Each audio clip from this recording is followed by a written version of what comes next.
বাংলাদেশের হয়ে সর্বোচ্চ ছক্কার রেকর্ড কিংবা দেশের দ্বিতীয় ব্যাটসম্যান হিসেবে আন্তর্জাতিক টি-টোয়েন্টিতে সেঞ্চুরির কীর্তি পারভেজ হোসেন ইমনের অনেক প্রাপ্তির দিনে শারজাতে প্রথম জয়ের দেখা পেল বাংলাদেশও। সংযুক্ত আরব আমিরাতকে ২৭ রানে হারিয়েছে লিটন দাসের দল। সংযুক্ত আরব আমিরাতের বিপক্ষে ২ ম্যাচ টি-টোয়েন্টি সিরিজের প্রথম পেতে শারজাতে টসে হেরে শুরুতে ব্যাট করতে নেমে পারভেজ ইমনের ব্যাটে ভর করে ৭ উইকেটে ১৯১ রানের সংগ্রহ দাঁড় করায় বাংলাদেশ। জবাবে আমিরাতের ব্যাটাররা একটা সময় পর্যন্ত ম্যাচের মোমেন্টাম ধরে রাখতে পারলেও নিয়মিত বিরতিতে উইকেট হারিয়ে শেষ পর্যন্ত ম্যাচ থেকে ছিটকে যায়। সবকটি উইকেট হারিয়ে তুলতে পারে কেবল ১৬৪ রান। যদিও রান তাড়া করতে নেমে দারুণ শুরু পেয়েছিল স্বাগতিক আরব আমিরাত। প্রথম ৩ ওভারে কোনো উইকেট না হারিয়েই তুলেছিল ৩৮ রান। ইনিংসের চতুর্থ ওভারে আক্রমণে এসে বিপজ্জনক হয়ে ওঠার আভাস দেওয়া জুটি ভাঙেন পেসার হাসান মাহমুদ। মিড অনে ক্যাচ তুলে দেন মোহাম্মদ জোয়াইব। অভিষেকে ৯ বলে ৯ রান করেন তিনি।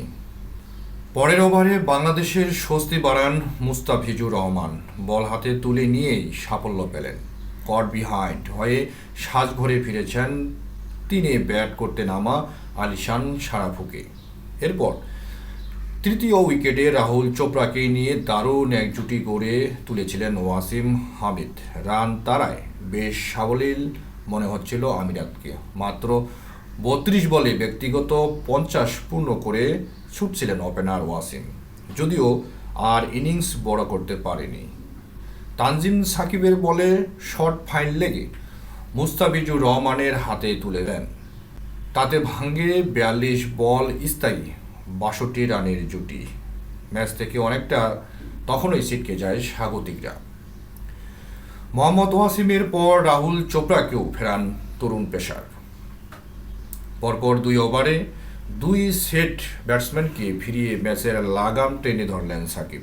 স্লোয়ার ডেলিভারিতে বড় শটের খোঁজে পয়েন্টে ধরা পড়েন রাহুল। ৫-৪ ও ১ ছক্কায় ২২ বলে ৩৫ রান করেন কিপার ব্যাটসম্যান। নিয়মিত বিরতিতে প্রতিপক্ষের উইকেট ভাঙতে পারলেও বেশ ছন্নছাড়া বোলিং করেছেন শেখ মেহেদী ও তানভীররা।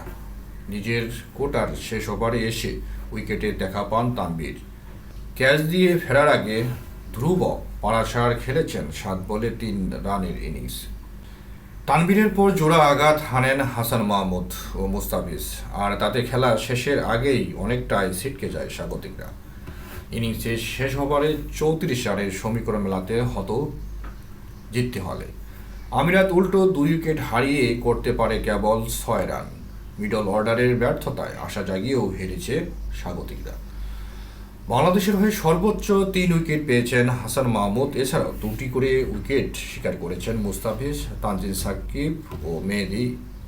এর আগে টসে হেরে আগে ব্যাট করতে নেমে ২ তরুণ ওপেনার তানজিম হাসান তামিম ও পারভেজ হোসেন ইমন এদিন বাংলাদেশের হয়ে ভালো শুরুর আভাস দেন।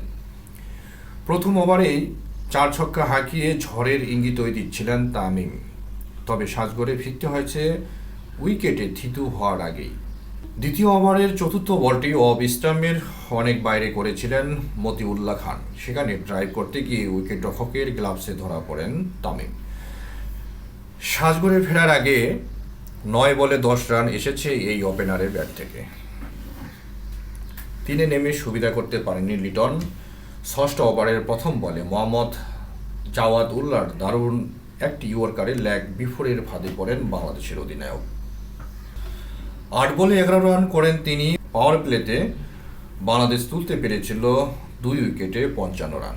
এরপর তাওহিদ হৃদয়, জাকের আলীরা শুরু পেলেও উইকেট থিতু হতে পারেনি। এছাড়াও লোয়ার মিডল অর্ডারে শেখ মেহেদী, শামীম পাটোয়ারিরাও ব্যর্থ হয়েছেন।